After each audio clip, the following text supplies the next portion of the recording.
Bismillahirrahmanirrahim. Good morning, students. Assalamu alaikum. I am your science teacher. I am going to give you a lecture of class 6 from PMS Boys 6, right? So this is our third video. ये हमारी third video है. So today our topic is how plant leaves are adopted for photosynthesis. This is our main topic. ठीक है? Today we are discussing this topic. So first of all, when scientists say something is adopted, that mean their structure and their function is well adopted. ठीक है, जब scientist किसी बारे में कुछ prediction करते हैं या कहते हैं तो इसका मतलब होता है कि हम उसके स्ट्रक्चर के और फंक्शन के बारे में डिस्कस करेंगे. ठीक है, सो जैसे कि हम सबको पता है कि जो लीव्स है, प्लांट लीव्स हैं, वो हमारे लिए क्या काम करते हैं. हमें भी एडवांटेज मिलता है प्लांट से, और जो प्लांट के लिए सबसे बड़ा एडवांटेज है that is their work is for the process of photosynthesis. अब लीव्स का क्या काम है कि वो क्या करते हैं, उसमें फोटोसिंथेसिस का प्रोसेस स्टार्ट हो जाता है. ठीक है, so plant leaves are well suited to their work of photosynthesis. जो प्लांट लीव्स हैं, ठीक है, उनका मेन काम क्या है कि वो फोटोसिंथेसिस के प्रोसेस में हेल्प करते हैं. फोटोसिंथेसिस का प्रोसेस क्या होता है, in which plants make their own food, जिसमें प्लांट्स अपना फूड खुद बनाते हैं. ठीक है, so as we know that different kind of leaves present होते हैं. जो कुछ लीव्स होते हैं वो ज़्यादा थिन होते हैं और कुछ लीव्स होते हैं वो थोड़े ब्रॉड होते हैं. राइट, डिफरेंट टाइप के लीव्स होते हैं हमारे पास. अब यहाँ पे हमारे पास क्या है, plant leaves are well suited to their work of photosynthesis because their broad flat offers a large surface area where sunlight and carbon dioxide can be absorbed. अच्छा, अब कुछ लीव्स हमारे पास ऐसे होते हैं बहुत ज़्यादा ब्रॉड होते हैं. ब्रॉड मीन चौड़े होते हैं, फ्लैट होते हैं, और उनके बीच में जो सरफेस होती है मीन्स उनमें बहुत ज़्यादा लार्ज सरफेस एरिया होता है. इस वजह से होता है ताकि सनलाइट और कार्बन डाइऑक्साइड गैस जो है वो आसानी से वो लीव्स क्या कर सकें, एब्जॉर्ब कर सकें. ठीक है, मोस्ट लीव्स आर थिन. कुछ लीव्स ऐसे होते हैं जो बहुत ज़्यादा थिन होते हैं, पतले होते हैं, क्योंकि उनके बीच में जो डिस्टेंस होता है बहुत ज़्यादा होता है. ठीक है, तो जो बहुत ज़्यादा लीव्स जो हैं वो पतले होंगे तो कार्बन डाइऑक्साइड गैस जो है वो आसानी से जो है उनसे गुजर सकती है. ठीक है, कार्बन डाइऑक्साइड गैस जो है जो लीव्स एब्जॉर्ब करते हैं तो उसके अंदर जो प्लांट लिविंग थिंग है ना, ठीक है, डैट्स मीन कि वो मिलियंस ऑफ सेल से मिलकर बना है. ठीक है, तो जो लीव्स हैं जब वो सनलाइट को और कार्बन डाइऑक्साइड गैस को एब्जॉर्ब करते हैं, ठीक है, तो जो बहुत ज़्यादा जब डिस्टेंस होता है तो आसानी से इनर सेल्स के अंदर पहुंच जाते हैं. किसकी बात हो रही है, sunlight and carbon dioxide gas की.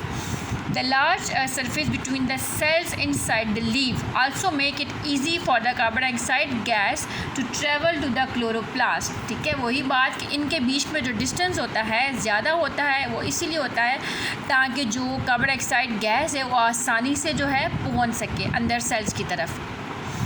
There are many stomata on the in the lower surface of the leaf, and these allow carbon dioxide to enter leaf and oxygen to leave it. अब ऊपर surface पे जो upper surface of the leaves हमारे पास palisade cells present होते हैं. ठीक है, on the upper surface of the leaf palisade cells are present. अब पेलिसेड सेल्स का काम क्या है कि वो जो है सनलाइट एनर्जी को ट्रैप करते हैं. ठीक है, और फोटोसिंथेसिस का प्रोसेस जो है वो स्टार्ट होता है. अब लोअर साइड पे हमारे पास प्रेजेंट होते हैं स्टोमेटा. ठीक है, स्टोमेटा जो है वो टाइनी पोर्स होते हैं, टाइनी होल्स होते हैं जो प्रेजेंट होते हैं लीव्स की नीचे वाली साइड पे. ठीक है, अब इनका काम क्या है, they allow carbon dioxide gas to in and oxygen to leave.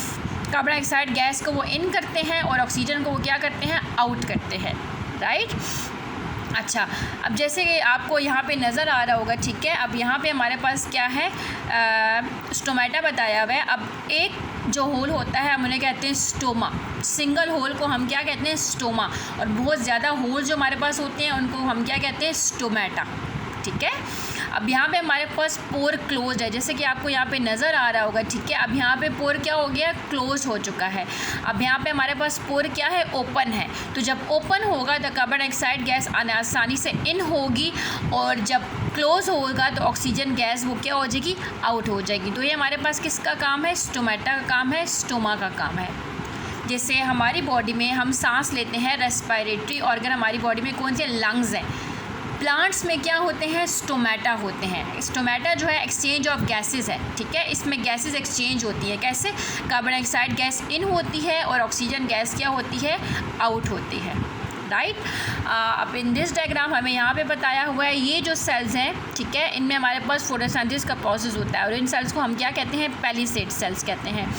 Same like this यहाँ पे बताया हुआ है, देखिए लोअर वैक्स है, अपर सरफेस ऑफ स्किन है जिसे हम कहते हैं epidermis, these are the leaf veins and ये हमारे पास क्या है, leaf vein tubes which carry water and food in and out of the leaf, chloroplast. अब ये हमारे पास क्या है, क्लोरोप्लास्ट है जिसके अंदर हमारे पास क्या होता है, क्लोरोफिल प्रेजेंट होता है, ठीक है, जिसे हम फूड फैक्ट्री भी कहते हैं। और ये जो ब्लैक पोर्शन नज़र आ रहा है दिस इज स्टोमा, राइट।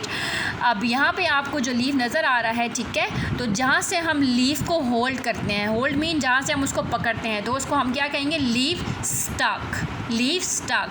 अब मिड में जो आपको लाइन नज़र आ रही है डैट इज़ मिड रिप, ये हमारे पास मिड रिप है, और ये जो आपको नज़र आ रही है दीज आर द वेन, इनको हम क्या कहते हैं, वेन है। यही जो वेन है ये वाटर रूट से लेकर और प्लांट्स के जितने भी पार्ट्स हैं उनको पहुंचाती हैं, ये इनका काम है। लीफ ब्लेड, अब ये हमारे पास ये जो पोर्शन आपको नज़र आ रहे हैं space, these are the leaf plate, ठीक है। So that was all about the lecture of today. ये आज का हमारा लेक्चर था जिसमें हमने स्टोमेटा के बारे में पढ़ा, फोटोसिंथेसिस के बारे में थोड़ा बहुत पढ़ा, लीफ के पार्ट्स के बारे में पढ़ा, right. So I hope it will be clear to you, so understand it carefully. Best of luck. Thank you. Allah Hafiz.